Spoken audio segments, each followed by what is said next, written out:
chagima nina emalamba eonanya kina obiomagi ojulayanya ewo iwe imawe odiyonye dikagi Ibo Alpha and Omega, Anidile Najagima, Anina Jagima, Dina Ibarama, Iona Dina Yomagi, Oturoma.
Aina gozia agina mututua onye mere kaira ruo mateta n'udo onye ikeni ne dị n'ọba aka ya anyị na-enye gị ekene onye napụtara anyị n'aka ihe egwu niile nke abalị gara aga anyị ekene gị ekene na inyere anyị ndụ iwe kpọta anyị n'iru gị na mgbe ụtụtụ a ka anyị chọọ iru gị onye nwe anyị gbaghara adịghị ike anyị niile n'ụzọ ọbụla ka e were ọbara Jizọs wee mee ka anyị dị ọcha dị ka anyị na-achọ ịnụ okwu gị na mgbe ụtụtụ a anyị ekpe ekpere Chineke ka ị site n'ike nke mmụọ nsọ wee kọwaa okwu gị n'asụsụ mmadụ niile na-anụ onu anyị n'ụtụtụ a ga-aghọta anyị arịọ na ị ga-agọzi mmadụ ọbụla nke na-ege anyị ntị na mgbe ụtụtụ a ọ dịghị onye ọbụla na-anụ onu anyị ga-agba aka wee na ekpere anyị bụ Chineke na ihe ọbụla bụ ihe mgbochi nye ihe ịrịba ama anyị a ga-ewezuga ha niile n'ụtụtụ a ga-enyekwa aha gị otuto n'ikpeazụ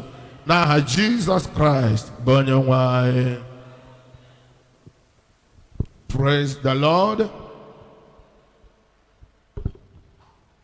N'ụtụtụ a isiokwu anyị na-asị the unstoppable God. The unstoppable God. Our text is from Joshua chapter 6. Joshua chapter 6. Now Jericho was tightly shut up because of the Israelites. No one went out and no one came in. Then the Lord said to Joshua, see, I have delivered Jericho into your hands, along with its king and its fighting men. March around the city once with all the armed men. Do this for 6 days. Have 7 priests carry trumpets of ram's horns in front of the ark. On the 7th day, march around the city 7 times with the priest blowing the trumpet.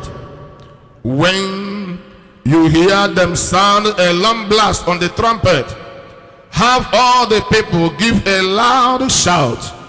Then the wall of the city will collapse and the people will go up, every man straight in. Nanyana verse 20. When the trumpet sounded, The people shouted at the sound of the trumpet. When the people gave a loud shout, the wall collapsed. So every man charged straight in, and they took the city. This is the word of the Lord. N'ebe anyị go n'ụtụtụ a bụ continuation of discussion between Joshua and God. If the book of Joshua is to be rearranged, then chapter 6 supposed to start from chapter 5 verse 13. Chineke na Joshua monitor this discussion na chapter 5 from verse 13. After God handed over the leadership or commissioned Joshua to take over the leadership of Israel after the death of Moses, then Joshua started his work. The first assignment Joshua made bụ iduru Israel gafee osimiri Jordan. That is the first major assignment. Chineke gbara Joshua ume after the death of Moses to take over the leadership. Then after crossing the Jordan, ha gafeta n'obodo a na-akpọ Gilgal. N'ebe ahụ ka Chineke nyere Joshua ntụziaka ka ebie Israel niile ụmụ nwoke niile ugwu. N'ihi na ndị niile ebiri ugwu ọnọ ka ha niile nwụrụ n'ọzara n'ihi nnupụ isi. Na ndị a niile ma the soldiers na ndị ọzọ ga bụ ndị a mụrụ n'ụzọ. Mgbe ebisiri ha ugwu, now the second major assignment na-eche Joshua n'iru bụ to possess the city of Jericho. Now, mgbe Moses sent the 12 spies to go and spy the land, but 10 of them, we are telling the people that we are not able to go into the country, that we saw a lot of things there. And one of the major things that created fear in them was the terrible nature of the wall of Jericho. Kainayana, Deuteronomy chapter 1 verse 28. Deuteronomy chapter 1 verse 28. Or see, where can we go? Our brothers have made us lose heart. They say the people are stronger and taller than we are. The cities are large with walls up to the sky. Ego King James or see wall to heaven. And see no boda. Now war ombidi dunimie torogo luo enigwe. Yes, in King James or see great and wall up to heaven. So if you nambidia, so no thief hane chalanya will conclude that they are not able to go and possess that land, because how are they going to face that war? Now, how about go Alakenan? Alakenan divided into cities. Each city is to be manned by a king. The first city to occupy is the city of Jericho. Now, Jericho, in chapter 6 verse 1, or see, Jericho was tightly shut up. That is what brought chapter 6 verse 1 is what gave room to discussion between God and Joshua, according to chapter 5 from verse 13.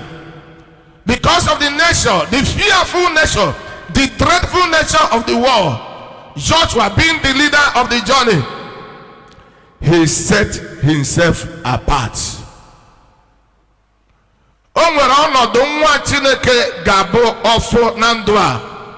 You go apart, you set yourself apart and seek the face of God. Humanly, under normal circumstance,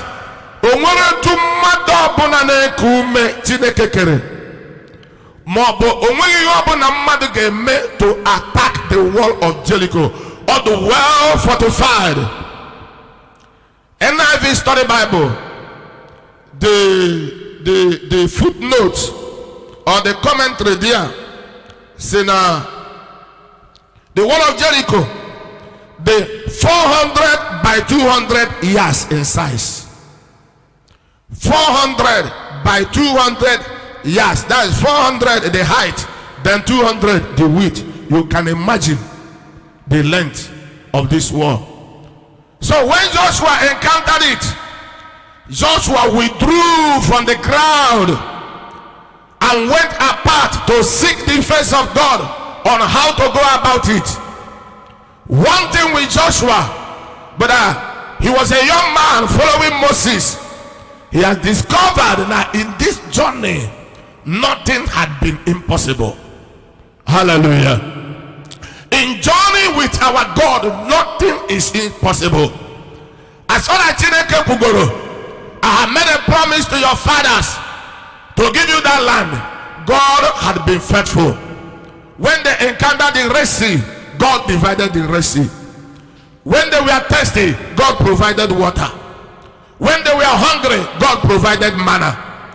When a lot of nations came out to fight against them, like Amalekite, God fought the Amalekites and they were defeated, and other nations.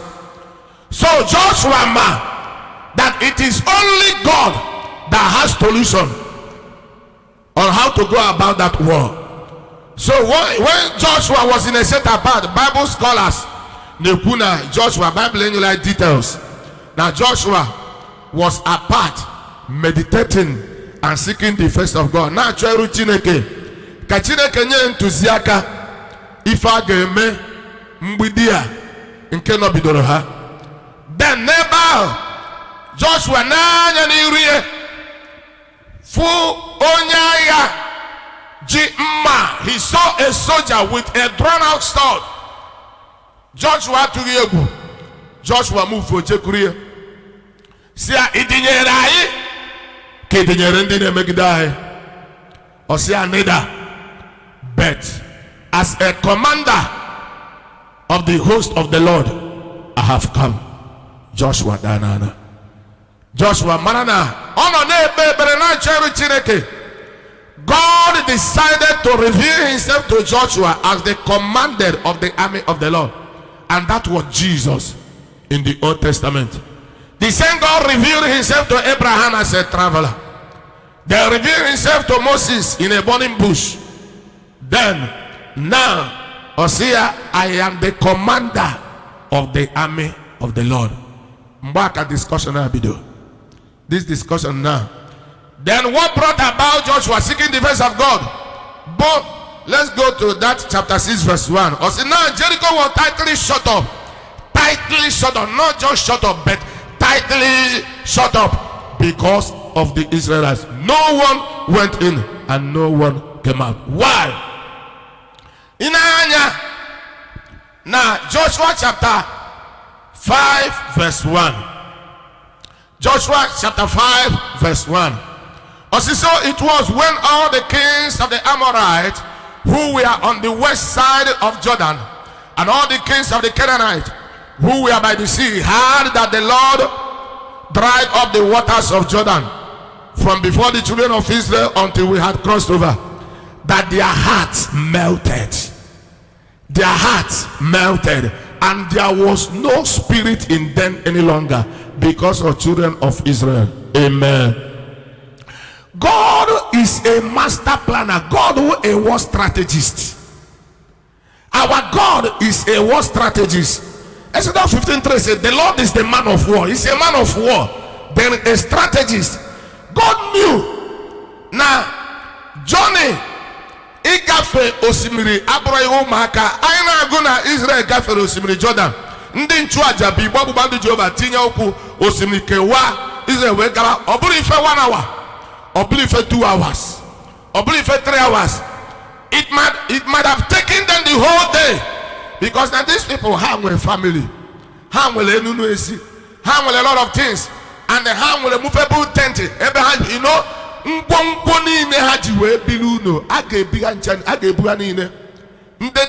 they involved. They involved. Anoman, they involved. A lot of things. So, and how many were family man? You know what it means. No,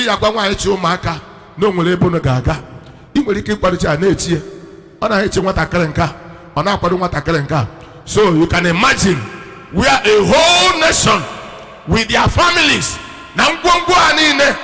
naga to cross the Jordan, because I cross wire only obana na esonyero imana nke ya Ghana. So it might have taken the whole day, and by the end of the day there was no time for cooking. And if God had allowed their enemies to mobilize their soldiers, how will he keep in Israel? See that the way close awaiting fear. Bible say their heart melted. That is a war strategy. Hallelujah. Not in a journey, you don't need to fear anything, because Baba always knows what to do. Hallelujah. And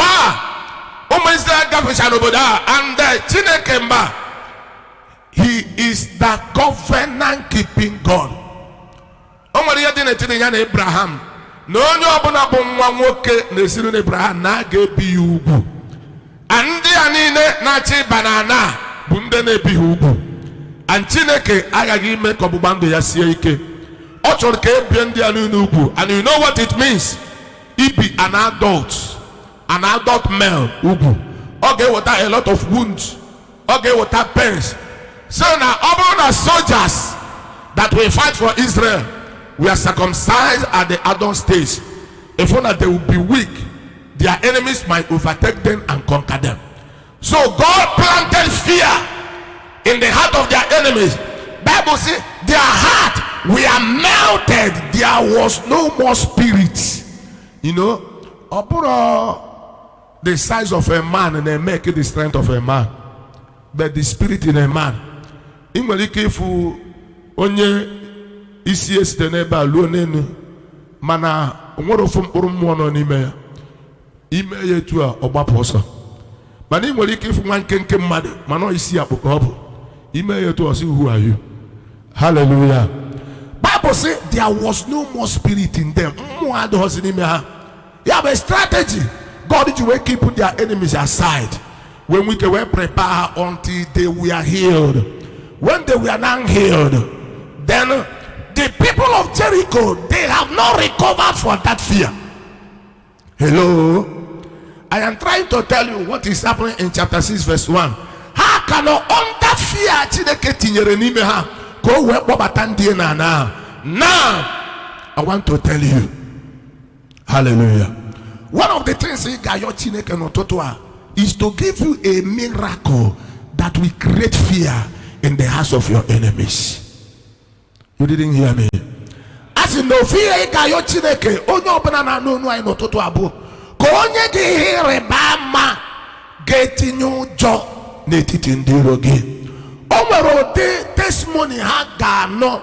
It will make them to understand the greatness of your God, and they will begin to fear you. They will be afraid to attack you. They will be afraid to stand on your way, because now that a great God is standing by your side. Hallelujah. So these people, they were afraid already. Already. But the problem now is that war. How to go about that war. When Joshua was facing that problem, then he was now face to face with the commander of the army of the Lord. Owesia now verse 2. Joshua, see in Anya chapter 6 verse 2. In Anya the Bible, Osea Joshua, see, I have given into your hand Jericho. In Anya the first statement, Joshua, comma, see, comma, I have given into thy hand Jericho. Joshua, stop seeing that wall. Joshua, the wall you are seeing, I am not seeing it. Joshua, begin to see the city. I have given Jericho into your hands. Hallelujah. Look, some of the things I know to God and I have in India, they are nothing before our God. When you are in a journey with the Lord, you don't need to fear anything, because He knows how to handle your challenges. He knows how to handle your mountains. He knows how to handle, this world can be understood as plant between you and your miracle. Sometimes Chineke kwegimpa no ga gozigi No get American car. Before you know it, the devil will plant a barrier between you and your testimony. Before you know it, you begin to develop doubt. You begin to develop fear. You begin to doubt the promise of God. Humanly, I know. Nande Jericho. Bible says now, Aloko, Asotro of Bever. You know, some of their soldiers, not in the wall. I say, have faith with Batakaifu. Kaiman in Israel, I have faith with Magere, with Batabefa. Humanly. Umani for them when he came, no cow, Kakete will bomb, well to Tiff when he came to the wall of collapse, or no game car, they were not there. So when he opened up, madam, when he came with the human effort to penetrate that wall, or to break that wall, or to pull down that wall, I go to the size, estimated size of that wall. So I never say, Kayaman and I fair, way batabai. That was Umalonia Puapu, Umalonia Batabata. This will maybe go Kahan or Lubeha. You know, develop with the beha. Na Chineke no need na Bible say na neru na miriare na manu. So if I read the na beha, I will be no more only apu no more only abata. You know, Joshua human being come, even though he had his trust in the Lord, but I know inside of him he might have been tensed up. What are we going to do? Chineke was here. Joshua, I am not seeing that war. Joshua, I have delivered Jericho into your hands. Hallelujah. And also can remember address there any child of God. The devil is still busy creating these walls, creating these barriers, creating this stress. Chineke kwere gị mkpa ị na-ekpere Chineke n'ime mmụọ na eziokwu gị na ya nọ n'ọgbụgba ndụ ịma ka gị na-esi aga ịma nkwa o kwere gị mana o nwere ihe ụfọdụ Gabon in Nesianya or the Kagasi Nega manity doubt the promise of God. Look, Bible says now, faithful is he that calls you. He will also do it. Atunegu.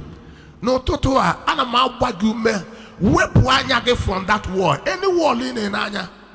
It might be human being. It might be failure. Ni fail go the first time. Failure the second time. On our case, just like what I want to jump on any wayek. On any kembo failure. On any cable failure. And don't want to Chineke Peregi and one go Peregi. It has to do with before you make it, before you get to that land, before you get to your Canaan land.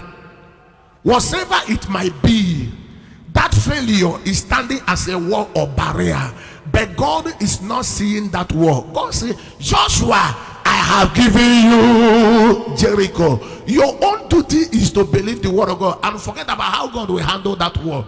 If God could handle the wall of Jericho, the indomitable wall of Jericho, God can handle any wall that is standing before any of us. Say amen. God has never failed before. If God did not fail in the time of Joshua, and you know, now Jericho, you know, the meaning of that name Jericho, Moon City. I said, no, again, Moon City. Obodonwa. You know, Jericho, center, Ebana worship the moon god. So, anyway, a lot of forces involved. Upon that war, you know, they invoke, they make sacrifices to their gods, engaging their gods, the powers of the land, to make sure that these people didn't come in. Mama, Chineke nyega alobona Chineke nyegogie onwa alobona Chineke kwerege na nkwa nwa Chineke nyegogala letianya. One day, very soon, any moment from now, you will see yourself in your Canaan land. You will see yourself in your Canaan land in the name of Jesus Christ. If the wall of Jericho could not hinder Israel from entering into that land, no wall of Jericho can hinder you. I say you cannot be hindered in the name of Jesus Christ. Osea Joshua, yours is to believe what I am saying to you now. Osea, I have given you their king. Two major things I have given you their king. I have given you their fighting men. That is their army. I have given you all these people. Even me, their king cannot do anything to you. Joshua, Their army, they are already dead. Joshua, their spirit have departed from them. Only any king in our Tuegu, many of us, families say by Sibota, will not to invisible king, who follow visible. And we're in them, in a family, or in a kindred, or in a community. Some persons are negu, when you pull out your megane, your pathway, some move busy, got water, no wa, never. Then Chineke kwegin kwane gabu eze. Chineke kwegin kwane gabu nduku mmadu. Mani cheta so person. Cheta ifo melonia. They say, Mama Pan, who am I want to remind you, you are serving a God that is mightier than that king. No matter the army on your command, they will call you demons. They will call you more than God says, Joshua, both their king and their army, I have delivered them into your hands. Any king in our Tuegu, visible or invisible, any army in our Tuegu, visible or invisible, God is saying, Joshua, I have given them into your hands. Hallelujah. The next thing God in Joshua, from verse 3 to verse 5 about instruction. As an organ, instruction. Joshua did not pull down the wall of Jericho by military power, but he pulled down the wall of Jericho by simple instruction, obedience to instruction. And now back home, problem. The wall Guzoroniru Joshua, he went back to God and sought the face of God, and God gave him instruction. He waited upon God and he received instruction. When Jacob was troubled, at the time he became troubled, he became afraid. God has blessed him. Jacob Jacob abago garanya. You know, Lee na one year bo Rachel. Nando dipo ha abwaka isire ha, you know. Those things are not his problem, but he was having fear that his life was under threat because of what he did to his brother. At the time, he strategized. In groups. Group of Bruce or Ga. Attack a group, the other group will escape. Or attack the other one will escape. After doing all this, yet he was not settled. He was still troubled in his mind. At the time, Bible says Jacob was alone in the camp. Jacob, the troubled mind, in his troubled situation, he decided to seek the face of God. Now, that night, Ushif to family, Ushif to Ndebe, he alone was there to settle with God. And we're on the Gabodre Chineke, a choiru Chineke. One of the things Christians in area no gabu membu. Look, ndio tunsuso. Nantine femo di chiche. Ne webta time. At the time, Nimi Josie and Chopta Nantine Bele Kwesu ne meku fasting. A lady made deliverance. Stay na Mara Chineke. But I name fasting 40 days to come and attack me. Now she fasted for 40 days. More joy in instruction. No in a gym attack. And she fasted for 40 days. Manumu Chineke on afiara nya reach you Chineke. On afiara you worked at time. You worked at one day. You worked a few hours. Say to you why apart. Chokeni ru Chineke. God has an answer for your problem, but He's waiting for you. Many of the things we worry about, the answers are there with the Lord. But God has been waiting, and nobody came. Even when I fulfill righteousness, when certain problems you cannot remove by simple prayers. And when certain things that need divine instruction, before you get the answer, before you get the solution, God has the answer. But He has been waiting for you to come, and we have refused to come. That night, Jacob encountered God. Hallelujah. Bible says he was fighting, wrestling with a man. Then the man and I say, I will never leave you unless you bless me. And that very day, God changed his name. God changed his life. God changed his story. Hallelujah. Because he waited upon God and he encountered God. Joshua waited upon God and he encountered God. You need to encounter this great God. When you encounter him, fear will depart from your eyes. Upon no matter the magnitude of his power, nothing shall threaten you again. Hallelujah. Because he cannot see beyond God. Why Joshua? Don't see that wall again. When Peter, when Jesus in a guy in almost an atujo, the come John, Jesus said, "Una to negu, more." Peter said, "Bruno ge one more biakutegi nenumiri, or siang babiaba." Peter nele Jesus anya maniti gije nenumiri. When he was looking at Jesus, he was walking on the storm and on the sea. But at the time, Peter imagine me walking on the sea, and he began to observe the storm, and he began to sink.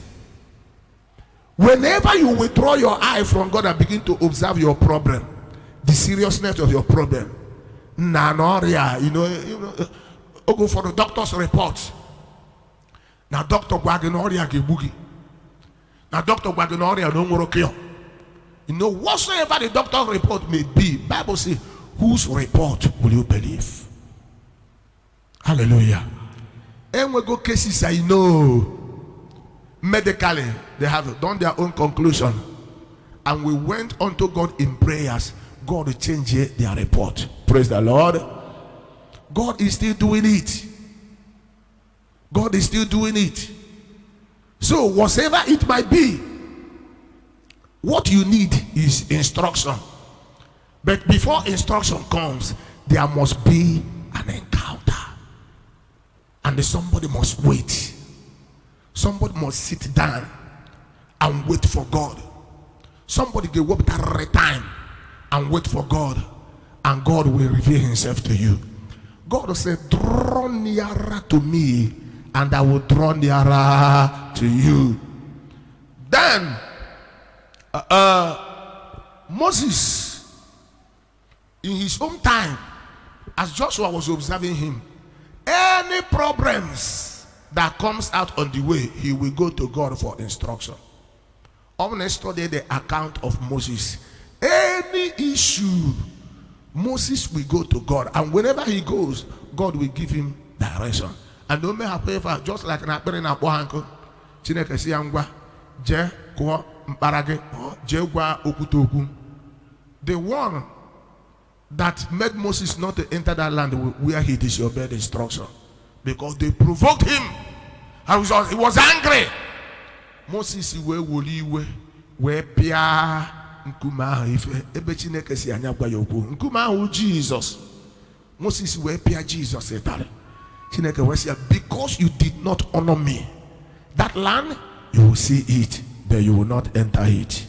I am praying this morning that God will teach us how to wait upon him, and God will teach us how to obey instructions in the name of Jesus Christ. Joshua obeyed that instruction, and something happened in verse 20, chapter 6, verse 20. Joshua chapter 6, verse 20. So the people shouted when the priest blew the trumpet, and it came to pass when the people heard the sound of the trumpet, and the people shouted with a great shout, that the wall of Jericho fell down flat, so that people went up into the city, every man straight before him, and they took the city. Hallelujah. And they took the city.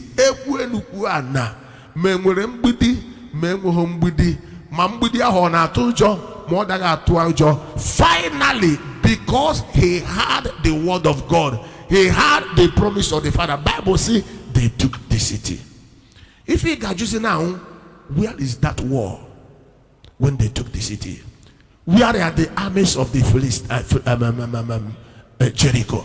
Where are the soldiers? Where is the king? Where were they? Bible says they took over the city. And I prophesy to you, any moment from now you are taking it. I say any moment from now you are possessing it. You are unstoppable, and our God is unstoppable. Our God is the one that is leading us in this journey. You will never be put to shame in the name of Jesus. Remember, our topic says the unstoppable God. When you are on a journey with the Lord, how can God be stopped? God is unstoppable. God Mario Gemeno no Dobona. Ajụjụ ga-ajụ n'ọtụtụ abụ gị na Chineke ọyịkwa n'ije a ọ gị na Chineke ọkaịsikwa n'ije a oge erugo mgbe ọya mmadụ nọkata ihe na-eme n'okirikiri a ife na-eme ndị mmadụ ji adapụta okwukwe buru ibu anọkata the presence of God, something will happen and the presence of God will withdraw. If I kwesịrị ite eme mgbe niile every day bụ ka iche ike ịma na gị na Chineke ọkaịsikwa ọ bụrụ hakwa na God is involved in your journey, be rest assured. Any Kenan Chineke you are entering it. Because our God is faithful. Hallelujah. Bible says, and they took that city, and that is the target. That is the target. And the world fizzled out. Everything about the world was forgotten. Very soon, everything about your problem shall be forgotten. No matter, only you knows what is standing before you. But when more Bible says Joshua, and it's not this wall, and look, begin to see possibility. Forget about that problem, forget about that challenge. Hallelujah. Very soon you are entering into your promised land. In the name of Jesus Christ. And one of the 4 things or discovered they involved in this victory. Number 1 is obedience. Amen. Number 1, obedience is the very, very important need. Sometimes instruction they might look foolish. Let us look at it. Joshua, the armed men, then 7 priests and the trumpeters, then the ark. I feel the Bible did not give us details. I feel that they are not anyone knows never Ghana kwa him. I asked him to believe. Okay, can they imagine? Can they make just now about Buruburu? What do you do Buruburu? Chichi and no Hanaba. Nanya Madu look foolish. Hello. And in the history of the world, now, but I watch out, it has never happened before. Oh God, one professor Raf, I've forgotten the son name, that taught us African traditional religion. Also, that God is the unknowable, the only unknowable. What is unknown today might be known tomorrow. Anything unknown today, tomorrow it might be known. But the unknowable is the thing that you can never know. So be humble enough to obey any instruction the Lord is giving you every day.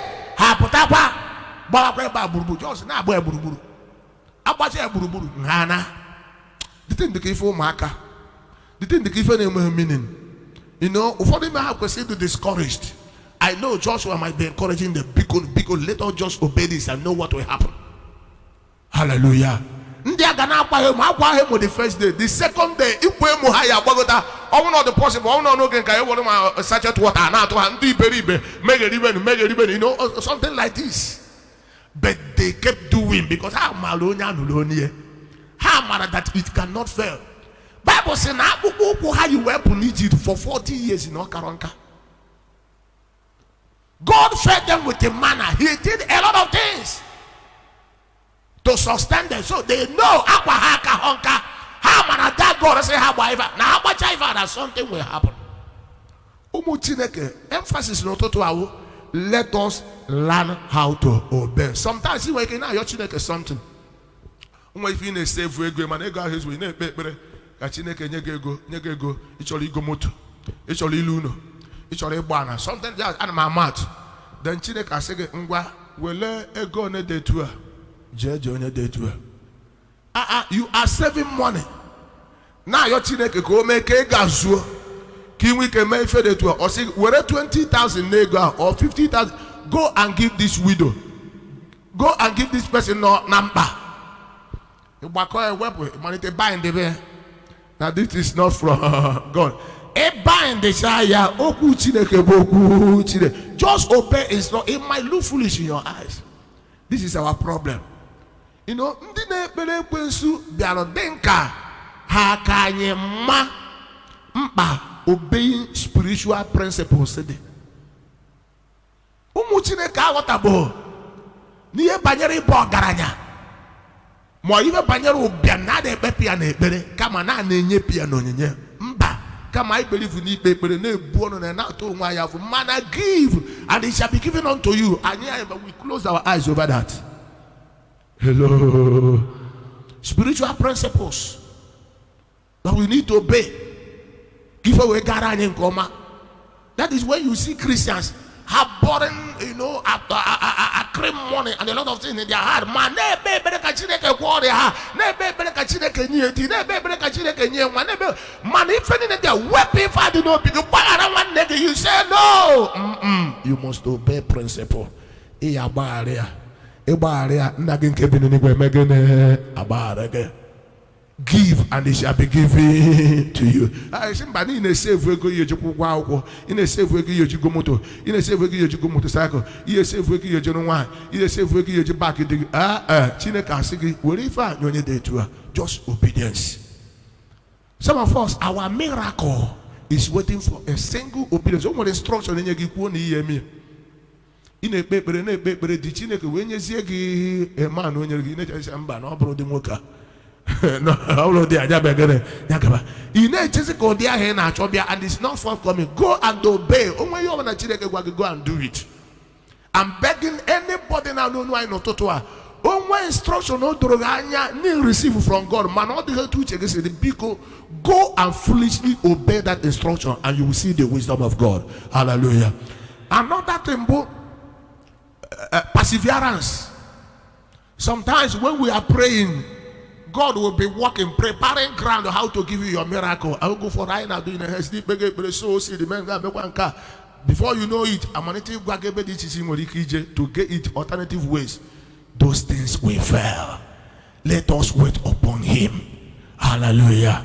One thing you are sure is that God will never fail you. And talk about faith.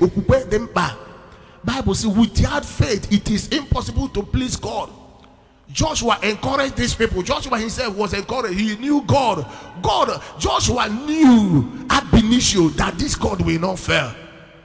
I need to boost to okukwe. Need you. Open again a Chineke guy ganandua. Ike mweli okukwe. Ika goto nyobo. Oba. He will never fail you.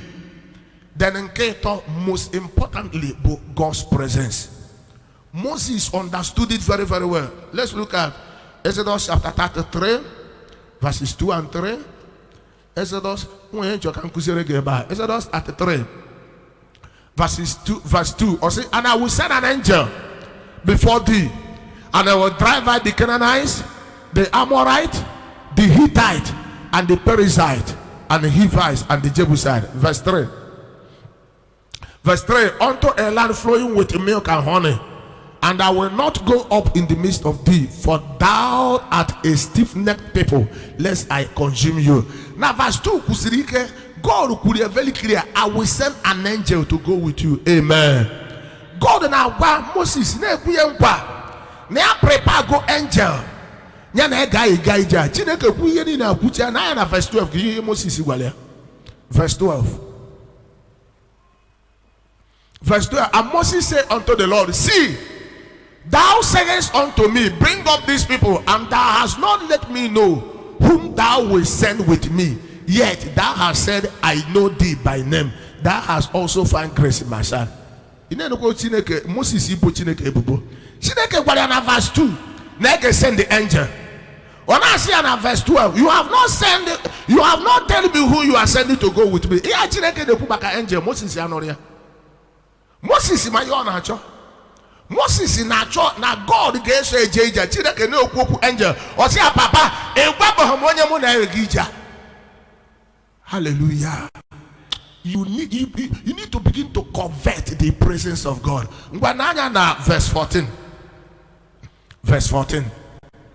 Verse 14. And God said, my presence shall go with you, and I will give you. Oh, kitaka Moses ikutu. Moses said, mami find a quiver. Look, whenever you have the presence of God with you, Ayapota, he will fight your battle. Any problem that comes up, he will handle it. Amalekite pota, he will handle them.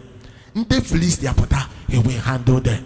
Nde Media pota, he will handle them. Any problem, just say a papa no man or drink all marry game. You will never be put to shame. Bible says that those that put their trust in the Lord, they shall never be put to shame. They shall never be displaced. They shall never be removed. Again, what's going on? The Hakama room baby, Kahana Megane, Kahana Digide. Your Canaan land is waiting for you.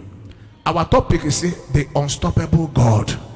God was leading Israel. And by the end of the day, no matter the delay, no matter the years occurs, God led them into the land he promised. And this morning, I want to assure you that God has not changed. We are serving that same God. Begin to visualize your Canaan land. Whether the devil likes it or not, whether the devil agrees or not, as the Lord lives in heaven, I stand in his name to promise you, as far as Achan on his side, he must surely lead you to your own Canaan land. His presence matters a lot. Even when you are weak, even when you are hungry, even when you are asleep, to attack you, the presence of God will humble the devil. Amen.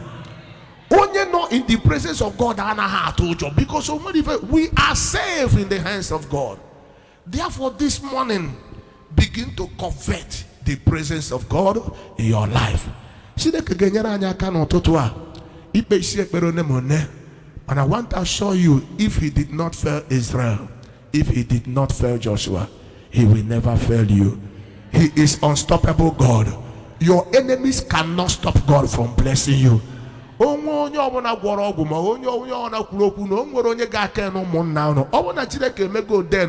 gengwa mobu nwanne gi mobu nwa gi gake emenu man onye ano choose Chineke wepia Chineke akwatuo ye. What God said about you must surely be in the mighty name of Jesus Christ. Ngwa guzoto ka ikpe ekpere. The first prayer point he get by God, give me the miracle that will put fear in the lives of my enemy. Open your mouth and begin to pray that prayer. Your enemies will be afraid. Can you pray that prayer? God is still God. He can still do it again. When they see you with it, they will run away. They will be afraid. They will stop what they are doing against you because they have known that your God is mightier than what they are serving. Can you pray for such miracle? It is still available. The power of God is still available. He can still do it again. Yeah, God, give me the miracle that will put fear in the lives of my enemies, that will surprise my enemies. Give me such testimony. Give me such miracle, and God will do it again. Onye waya ine bebe no totoa nyanyi here bama keke tinyo jo netiti ndi iro anyị ndị na-akpagbu anyị ndị na-anọchuzo anyị ndị si na ya agaghị ndị si na ya agaghị eru ebe anyị na-ele anya ebe anyị na-eje. Onye nwanyị mee ihe ga-agbagharị, onye nwanyị mee ihe ga-atụ ụjọ, onye nwanyị mee ihe ga-eme ka ha ma jijiji. Amana na de ya amana de ya garipụ olu na mgbe ị ga-eme ya. Onye nwanyị Jehova bi n'ihe dịka imere n'ụbọchị Joshua. Onye nwanyị mgbe ha gafere osimiri uhie, Baịbụl sị na mmụọ adịghịkwa n'ime ha, iwe mee ka ndị ike ndị a maara aha ha, iwe mee ka ndị agha baa n'ụjọ. onye nwa ndị agha niile nke Satan, ndị nọ n'ụzọ anyị, ndị nọ gburugburu anyị, ndị nọ n'ezinụlọ anyị, ndị nọ n'ọfịs anyị ga, onye nwa ndị na-ekwu anyị ekworo, ndị na-esube ihe ọjọọ ime anyị, nye anyị ihe ịrịba ama Jehova nke ga-eme ka ha tụọ ụjọ. Ekpere anyị bụ n'aha Jizọs. Any barrier standing between me and my Canaan land, let it be destroyed. Upon a Chineke weke patu mbudi Jericho, o wegu mbudi obona no zogi, Chineke weke patu, mbudi obona, and when you cobro ancestral barrier, and when you cobro occultic barrier, and when you cobro Kenya Mosine create, whatsoever barrier the enemy has created between you and your testimony, you are very close to your testimony. It is not forthcoming because the enemy have put in barrier. Let every barrier begin to go down. Begin to pray right now. The presence of God is here. Every barrier must go down this morning. Whatsoever the devil has created to delay your miracle, the miracle of your family, the miracle of your children, the Lord is here. They are going down. Father, we are praying. Every barrier the enemy has created between us and our miracle, between us and our promised land, let them go down. Your presence is here. As we are praying in your presence, Lord, engage your angels, engage your angels, engage your soldiers. Let them visit our families, let them visit our working places, let them begin to uproot every barrier on our way. It is time for them to go down. Our God is doing it again. Jehovah, we are praying in your name. Every barrier, let them go down. Every obstacle, let them go down. Let them go down. Let them go down. Let them go down. They cannot stand again because our God has risen. Arise, O God, and do it again. Your children shall possess their possession. It is our time to possess our possession. It is our time to enter our Canaan land. It is our time to enter our promised land. Therefore, whatsoever the enemy have put in on our way to hinder us, to delay us, my Father, your word says there shall be no more delay. There shall be no more delay. There shall be no more delay. Every obstacle, go down. Every barrier, go down. Every obstacle, go down. Every word of Jericho, go down. In the name of Jesus Christ. Ask God grace to obey. There are places where just simple obedience, you just need simple obedience to enter into your Canaan land. Ask God grace to obey the word of God. Ask God to give you grace. Grace to obey him. Grace to follow him. Grace to walk with him. To walk with God is not a child's play. You need the grace of God. You need the grace of God to be obedient. Sometimes instructions from God, they look foolish in the eyes of men, but with grace of God you can conquer. By the grace of God you will be enabled. Ask for that grace. Grace to obey. Papa, give us grace to obey you. Give us grace to obey you. Give us grace to follow you. Give us grace to walk with you. In the name of Jesus Christ. Moses told God, except your presence goes with us, we cannot move. Can you convert and pray for God's presence in your life? If there is anything you need, it is God's presence. When God's presence is there, every problem shall be taken care of. Everything that belongs to you shall come to you, because he will make all things possible. Yes, in the presence of God, the enemy cannot operate. Demons cannot operate there. Witches and wizards, they cannot operate in the presence of God. Any arrow that enters the presence of God shall be neutralized. Any weapon of the enemy that comes into the presence of God shall be destroyed by God's presence. Therefore, pray for his presence. His presence in your life. His presence in your family. His presence in your office. His presence in everything you do. Wherever your people are, that the presence of God will locate them too. Pray that prayer. Father, we need your presence every day. If there is anything we need, oh God, we need your presence. We need your presence. We need your presence. We need your presence. We need your presence. We convert your presence that we may walk with you, Lord. In the name of Jesus Christ. Amen. Finally, ask God to take you to your Canaan land. pray this way. Say, Baba, lead me to my Canaan land. That thing you have been waiting for. There is a miracle you have been waiting for. Say, God, lead me, because you did it for Joshua. You did it for people of Israel. Baba, lead me to my own Canaan land. And when that land that is flowing with the milk and honey, that is waiting for you somewhere. Say, Papa, it is my time. It is time to favor Zion. It is time to rejoice. Lead me to my Canaan land, the Lord. Ribotuto Hanyina singi ribotuto Wonyene memba ribotuto Osida la lobi ba ribotuto ribotuto Wonyene memba ribotuto Osida la lobi Awa yimbe membra rotuto anyamma do bana na nonu ai Iyo bana bi yombochi barrier obstacles standing between your people and their miracles. I command them to go down in the name of Jesus. Amen. Father, lead your people to their promised land, and your people shall rejoice, and we shall return all the glory to you. In the name of God the Father, God the Son, and God the Holy Spirit. Amen.